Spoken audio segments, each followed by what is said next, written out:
بسم اللہ الرحمن الرحیم۔ السلام علیکم۔ یوٹیوب چینل پر طارق متین آپ کو خوش آمدید کہتا ہے۔ کیا وہ کام جو پی ڈی ایم سے نہیں ہوا جہانگیر خان ترین سے ہو جائے گا؟ کیا جہانگیر خان ترین وہ کام کریں گے؟ اور جہانگیر خان ترین کیا کر سکتے ہیں، میکسیمم کیا کر سکتے ہیں؟ اس ویڈیو میں ہم ان چیزوں پر بات کریں گے۔ ترین نے اب تک کیا کیا ہے، کچھ خبریں ہیں، اندر کی خبریں، ان پر بات کریں گے۔ اور ترین اس وقت چاہتے کیا ہیں؟ خان دشمنی ترین سے کر رہا ہے یا ترین خان کا دشمن بن گیا ہے؟ ان چیزوں پر اس ویڈیو میں ہم بات کریں گے۔ اس وقت جو صورتحال ہے اس کا جائزہ لیں تو ہمیں یہ تو نظر آ رہا ہے کہ ترین جو ہے وہ خان کی کرسی کو صرف ہلا نہیں رہا، بلکہ کرسی اگر آپ مان لیں کہ بہت بڑی ہے، وزارت عظمیٰ کی کرسی ہے، تو اس کرسی کے پائے کے پاس ترین کا ایک کیریکٹر موجود ہے جو کرسی کے پائے کے پاس کھڑا ہوا کلہاڑی مار کے کرسی کے پائے کو ہلا رہا ہے، خان کو بتا رہا ہے کہ میں یہ کرسی جو ہے وہ گرا بھی سکتا ہوں، توڑ سکتا ہوں، ایسا امپریشن آ رہا ہے۔ تو کیا یہ امپریشن حقیقت میں ٹرانسلیٹ ہو جائے گا؟ اس ویڈیو میں ہم ان چیزوں پر بات کرتے ہیں۔ جہانگیر خان ترین صاحب کیا کر رہے ہیں، کیوں کر رہے ہیں، پہلے اس کی بات کریں۔ دیکھیے جہانگیر خان ترین جو ہے وہ اس وقت مشکل صورتحال سے دوچار ہیں۔ ان کے اکاؤنٹس، ملٹیپل اکاؤنٹس جو 2 درجن سے زائد ہیں، 3 درجن کے قریب ہیں، یہ منجمد ہو گئے۔ جہانگیر خان ترین جو ہے ان کے بیٹوں کے، بیٹیوں کے، فیملی کے لوگوں کے نام آ گئے مقدمات میں۔ جہانگیر خان ترین کے لیے سب سے مشکل صورتحال جو ترین کے ساتھ موجود M N As, M P As بتا رہے ہیں، یہ کچھ انفارمیشن کی بنیاد پہ بتا رہے ہیں، نام ظاہر نہ کرنے کی شرط پر، کچھ جہانگیر خان ترین سے ہونے والی میٹنگز کے بعد اپنی اسیسمنٹ دے رہے ہیں۔ وہ یہ ہے کہ ترین گرفتار نہ ہو جائے، جہانگیر خان ترین کے ہاتھوں میں ہتکڑی لگے، یہ ترین کے لیے کسی بھی صورت قابل قبول نہیں ہے، یہ میں آپ کو خبر دے رہا ہوں۔ جہانگیر خان ترین اس چیز سے بچنے کے لیے عمران خان کو مسلسل ایک پیغام دے رہے ہیں۔ ترین صاحب کے ساتھ موجود لوگوں سے بات ہوئی، وہ ان سے ہونے والی گفتگو میں یہ پورا امپریشن لے کر آ رہے ہیں کہ جہانگیر خان ترین کو یہ لگتا ہے کہ میرے ساتھ جو کچھ ہو رہا ہے وہ عمران خان نہیں کروا رہا، یہ بات درست ہے۔ جہانگیر خان ترین کے خلاف مقدمات، کارروائیاں، اکاؤنٹ کا منجمد ہونا، گرفتاری کا امکان ہونا، یہ سب کچھ عمران خان نہیں کروا رہا، یہ ترین کو لگتا ہے۔ لیکن اس سے زیادہ شدت سے جہانگیر خان ترین کو یہ لگتا ہے کہ میرے خلاف یہ سب کچھ عمران خان روک سکتا ہے، روک نہیں رہا۔ یہ ترین کے لیے سب سے زیادہ صدمے کی بات ہے، سب سے زیادہ ناقابل برداشت، ناقابل فہم بات جہانگیر خان ترین کے لیے یہ ہے کہ عمران خان کی سب کچھ روک کیوں نہیں رہا، عمران خان کو یہ سب کچھ روکنا چاہیے، روک کیوں نہیں رہا۔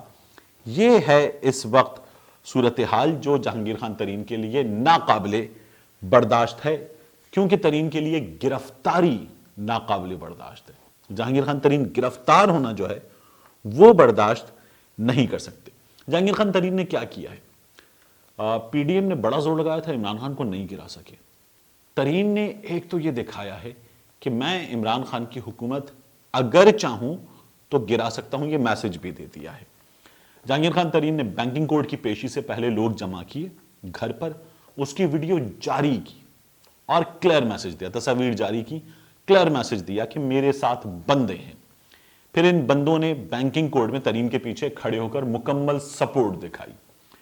پھر میسیجز دیے ان لوگوں نے، راجہ ریاض نے، باقی لوگوں نے، عبدالحی دستی نے، سلمان نعیم نے، یہ کلیئر میسج دیے کہ ہم ترین کے ساتھ ہیں، ترین کے ساتھ غلط ہو رہا ہے، ترین جو کہہ رہا ہے اس کو سنا جائے، ترین اور خان میں دوریاں پیدا ہو رہی ہیں۔ یہ ان لوگوں نے بھی کہا، جہانگیر خان ترین نے خود اپنے منہ سے کہہ دیا کہ میں دوست تھا، دشمن کیوں بنا رہے ہو۔ یہ جہانگیر خان ترین کی فیلنگ ہے۔ اب جہانگیر خان ترین صاحب نے آگے بڑھ کر کیا کیا ہے؟ ایک اور اشاریہ دیا، اور تعداد جو تھی پہلے 15-16 تھی، اب ڈبل ہو گئی ہے، 30 کے قریب پہنچ گئی ہے۔ جہانگیر خان ترین اگلی پیشی پر اس سے بڑا پاور شو کرنے کی تیاری کر رہے ہیں۔ جو اطلاعات ہیں اس کے مطابق یہ تعداد 50 تک پہنچے گی۔ ہاف سینچری جہانگیر خان ترین بنانے کی تیاری کر رہے ہیں، اور یہ جہانگیر خان ترین کے ساتھ موجود لوگوں نے بتا دیا ہے۔ ان ملاقاتوں میں جو ہو رہا ہے وہ بھی کلیئر کر دیا گیا ہے. ان ملاقاتوں میں یہ ہو رہا ہے کہ جہانگیر خان ترین صاحب کھل کے کہہ رہے ہیں کہ صرف میں کیوں، میرے ساتھ شہباز شریف ہو گیا، مجھے آپ نے وہاں کھڑا کر دیا جہاں آپ نے شہباز شریف کو کھڑا کیا. شہباز شریف کو آپ کہتے ہیں کرپٹ ترین ہے، تو پھر مجھے کرپٹ ترین آپ نے بنا دیا ہے، ساتھ میں مجھے شہباز شریف والی جگہ پہ کھڑا کر دیا. جہانگیر خان ترین کہتے ہیں کہ آپ نے مجھے دوستوں سے نکال کر دشمنوں کے ساتھ کھڑا کر دیا. یہ بات ہے بھی درست. جہانگیر خان ترین کا یہ شکوہ درست ہے کہ بہت سارے لوگوں کے نام آئے، وہ انجوائے کر رہے ہیں، ترین صاحب انجوائے نہیں کر رہے. تو ترین صاحب کو یہ شکایت ہے، یہ شکایت درست ہے. اب ترین صاحب عمران خان کے خلاف کس حد تک جائیں گے، خان کی حکومت گرا دیں گے، کیا کر سکتے ہیں کیا نہیں، اس پر اگر بات کریں تو جو میری بات ہوئی ان لوگوں سے، ان کا یہ کہنا ہے کہ ترین صاحب خود اپنے منہ سے کہہ چکے کہ میں پی ٹی آئی میں تھا، ہوں، رہوں گا. یہ جو لوگ ہیں یہ جہانگیر خان ترین کے بڑے لائل لوگ ہیں. یہ جہانگیر خان ترین کے ساتھ تھے الیکشن سے پہلے، الیکشن کے بعد، 2013 کے الیکشن سے بھی پہلے یہ جہانگیر خان ترین کے ساتھ تھے. اس کی ایک بڑی اسپیسیفک ریزن ہے، اس پر آتے ہیں. لیکن ترین صاحب جو ہیں وہ اس وقت اس سے آگے جائیں گے، ڈیفینیٹلی جائیں گے.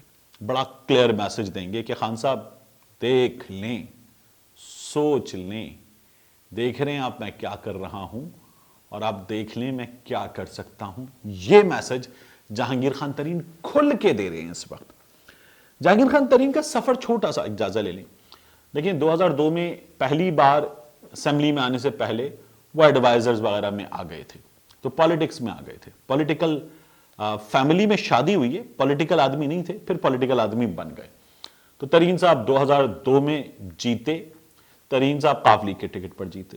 2008 میں ترین صاحب فنکشنل لیگ کے ٹکٹ پر جیتے. اور پھر 2011 میں 18 یا 19 دسمبر تھی غالباً جب ترین صاحب نے پی ٹی آئی جوائن کی 2011 کی، اور وہ پی ٹی آئی کا حصہ بن گئے. اپنے ساتھ ڈھیر سارے لوگ لے کر پی ٹی آئی میں آ گئے. اور ترین صاحب نے اس سے پہلے ایک بات کی تھی، یہ بڑی اہم بات تھی. ترین صاحب نے کہا تھا کہ میں اپنی ایک پولیٹیکل پارٹی بنانا چاہتا ہوں جس میں کرپٹ لوگ نہیں ہوں گے. تو پولیٹیکل پارٹی بنانے کا ترین صاحب کا ہمیشہ سے ارادہ تھا. لوگ انہوں نے جمع کر لیے تھے. پھر پی ٹی آئی میں آ گئے اور کہا جو میری آئیڈیالوجی وہ پی ٹی آئی کی آئیڈیالوجی ہے. ترین صاحب نے 2013 کا الیکشن لڑا، 2002 جیتے، 2008 جیتے، ہیٹرک کرنا چاہتے تھے، 2013 کے الیکشن میں ہار گئے اور صدیق بلوچ سے ہار گئے. وہ صدیق بلوچ جن کا میں نے بھی انٹرویو کیا تھا اور بڑے مزاحیہ سوالات سامنے آئے تھے اور وہ ان کے تعلیمی قابلیت سے متعلق. پھر 2015 میں دوبارہ الیکشن ہوا، ترین صاحب جیت گئے. ترین صاحب کو نااہل کروایا مسلم لیگ نون نے. ترین صاحب کو مسلم لیگ نون نے نااہل کروایا. تو ترین صاحب جو ہیں وہ نااہل ہو گئے. اب ترین صاحب عمران خان کے الیکشن جیتنے کے بعد عمران خان کا رائٹ ہینڈ بن گئے، خان کی حکومت بنوا دی. ترین صاحب شوگر اسکینڈل میں نام آ گیا. اب اس وقت صورتحال سے دو چار ہیں. ترین صاحب کیا کر سکتے ہیں خان کے خلاف؟ ترین صاحب کے ساتھ آج بھی 8 ایم این ایز تھے. عمران خان صاحب کے پاس جو اکثریت ہے وہ ایسی ہی ہے. 8 لوگ نکل گئے، کرسی گر جائے گی. خان صاحب جو ہیں وہ وزارت عظمیٰ سے ہٹ جائیں گے. جو پنجاب میں لوگ ہیں وہ تو کہیں زیادہ ہیں. پنجاب میں ترین صاحب کے پاس جو نمبر ہے وہ نمبر عثمان بزدار کی حکومت گرانے کے لیے کافی ہے، پنجاب کی حکومت گرانے کے لیے کافی ہے. تو ترین صاحب جو ہیں وہ اپنی ایک پارٹی بنائیں اور صوبے میں وزیر اعلیٰ بن جائیں، نہیں ہو سکتا. پارٹی بنائیں، پارٹی ٹھیک ٹھاک نمبر میں جنوبی پنجاب جیتے، پیپلز پارٹی سے اتحاد کریں، قاف لیگ سے اتحاد کریں، ایک حکومت بنا لیں پنجاب میں، ہو سکتا ہے. ترین صاحب قومی اسمبلی میں مضبوط پریشر گروپ بنا لیں، ہو سکتا ہے. ترین صاحب خان کو چھوڑ دیں، اس وقت تو ترین صاحب نہیں چھوڑنا چاہ رہے. ان کے ساتھ موجود لوگوں نے خان صاحب کو باقاعدہ پیغام دیا ہے کہ ہمیں ملاقات کے لیے وقت دے دیجیے. پی ٹی آئی نے لسٹ بنائی ہے، پی ٹی آئی بھی ان کے خلاف کچھ نہیں کرے گی. پی ٹی آئی ملاقات کرے گی، خان صاحب کی ملاقات ہوگی جہانگیر خان ترین سے ملنے والے لوگوں سے، یا خان صاحب کے کہنے پر کچھ ملاقاتیں ہو رہی ہیں، کچھ رابطے ہو رہے ہیں، ان کا نتیجہ دیکھا جائے گا. تو ترین صاحب فوری طور پر عمران خان کو نہیں چھوڑ رہے. ترین صاحب اینٹی اسٹیبلشمنٹ سیاست کرنے والے آدمی بھی نہیں ہیں. تو ترین صاحب جو اینٹی اسٹیبلشمنٹ سیاست کرنے والے لوگ ہیں ان سے جا کے جڑ جائیں، یہ نہیں ہونے جا رہا. ترین صاحب خان صاحب کو بتا رہے ہیں، پیغام دے رہے ہیں، وہ پیغام پہنچ گیا ہے. خان صاحب نے جواب دے دیا. خان صاحب کا جواب آیا ہے فردوس عاشق اعوان کی زبانی. خان صاحب کا جواب آیا ہے کچھ ایسے لوگوں کی زبانی جنہوں نے ترین صاحب کے ساتھ موجود لوگوں سے رابطہ کر کے میسج دے دیا ہے. ترین صاحب کا خان صاحب کا واٹس ایپ پہ رابطہ رہتا ہے. تو اس وقت خان صاحب نے یہ بتا دیا ہے کہ میں احتساب کے معاملے میں آپ کی مدد نہیں کروں گا. آپ پارٹی کا حصہ ہیں, اپنی لیگل بیٹل لڑ لیں, کلین ہے, آ جائیے, اور آپ ہماری پارٹی کا حصہ ہیں اور آپ ہماری پارٹی کے ستون ہیں. یہ جملے ترین صاحب کو بتا دیے گئے ہیں, یہ جملے میڈیا کے لیے ادا کر دیے گئے ہیں. یہ عمران خان صاحب کے قریبی لوگوں نے میڈیا کے لیے جملے ادا کر دیے کہ ترین صاحب پارٹی کا ستون ہیں اور ترین صاحب سے ملنے والے لوگ جو ہیں وہ قانون کی سہولت کاری کر رہے ہیں. تو یہ میسج دے دیا گیا ہے. ترین صاحب جو ہیں وہ عمران خان کو میسج دے چکے ہیں اور ترین کے قریبی لوگ عمران خان سے ملاقاتیں کریں گے. آنے والے دنوں میں ہوگا کیا, یہ عمران خان کے جو احتساب کا نعرہ ہے اس پر عمل درآمد کی ایک صورتحال ہوگی, لیکن کسی حد تک میں آپ کو اپنی اوپینین کھل کے دے رہا ہوں, کمپرومائز ہوگا اور ترین کے معاملات میں چیزیں اتنی زیادہ آگے نہیں بڑھیں گی اور ترین کا احتساب کا عمل آپ کو ایک حد تک آگے بڑھتے اس لیے نظر آئے گا کہ اکاؤنٹیبلٹی اکراس دا بورڈ یہ چیز آگے بڑھے گی, سب کا احتساب یہ چیز آگے بڑھے گی اور ترین کے معاملات میں ہاتھ تھوڑا ہولا ہو جائے گا. یہ کام ہونے جا رہا ہے. تو ترین صاحب جو ہیں ان کی جانب سے نون لیگ کو تو کلیئر نو ہے. نون لیگ نے بڑی کوشش کی ہے, میڈیا کے ذریعے پیغامات دیے ہیں, ویسے کچھ پیغامات دیے گئے ہیں, لیکن نون لیگ کو کلیئر نو کر دیا گیا ہے. پیپلز پارٹی کے لیے نہ ہے نہ ہاں ہے, ویٹ اینڈ سی کی پالیسی پہ پیپلز پارٹی کو رکھا گیا ہے. پی ٹی آئی کو بتا دیا گیا ہے ہم آپ کے ساتھ ہیں, ہمارا ساتھ دیجئے. یہ ہے صورتحال جو جہانگیر خان ترین کی اس وقت ہے اور پی ٹی آئی کے لیے ان کا پیغام ہے. ملتے ہیں انشاءاللہ آپ سے اگلے ویلاگ میں.